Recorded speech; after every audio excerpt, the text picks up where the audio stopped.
The Trump administration ordered all federal employees hired in diversity, equity, and inclusion roles to be placed on paid leave and eventually laid off. The order came in a memo sent to the heads of government departments and agencies. That comes after the first few prisoners locked up on charges related to the January 6th Capitol attacks were released yesterday.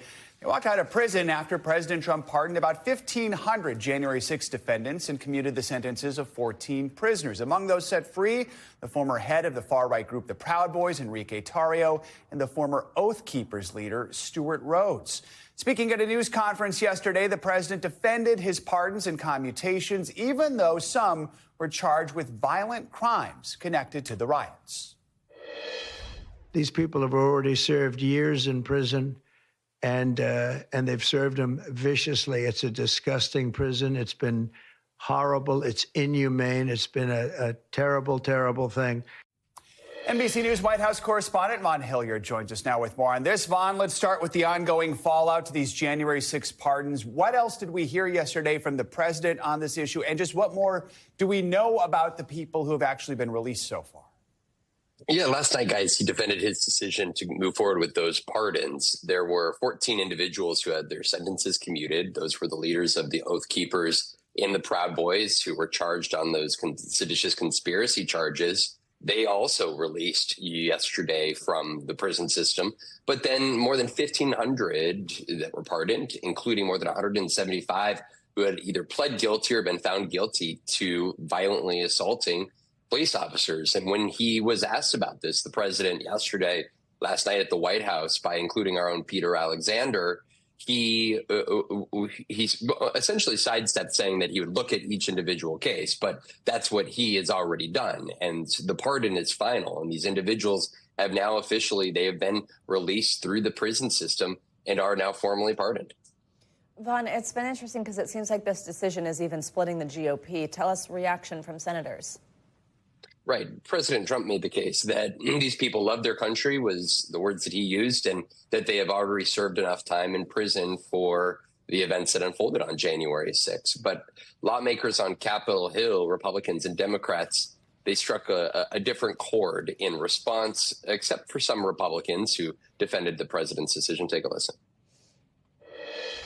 It's a betrayal of the highest order of our Capitol police officers, who risked their lives to keep us safe. I think they were absolutely justified. Again, I don't know all the cases. I certainly don't want to pardon any violent actors, but there was real miscarriage of justice here.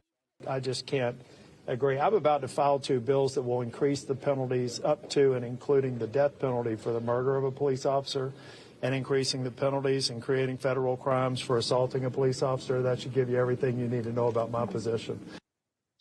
President Trump was even asked about his own Vice President, J.D. Vance's comments just 2 weeks ago, that he also opposed the pardoning of violent assaulters of police officers. And yet that is the decision that the president made, and it's final.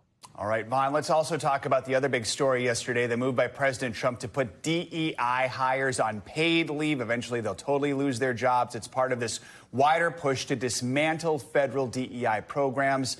Tell us more about the rationale behind this step. And do we know just how many people are losing their jobs here?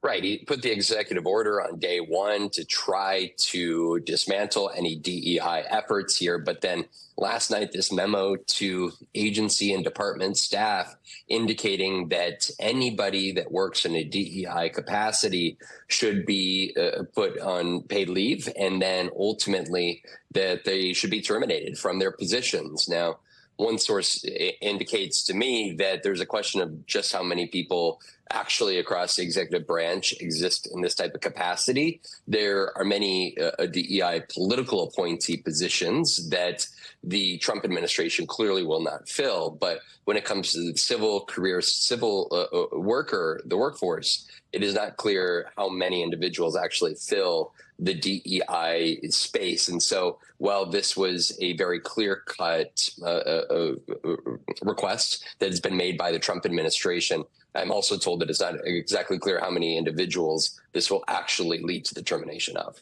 Thanks for watching. Stay updated about breaking news and top stories on the NBC News app, or follow us on social media.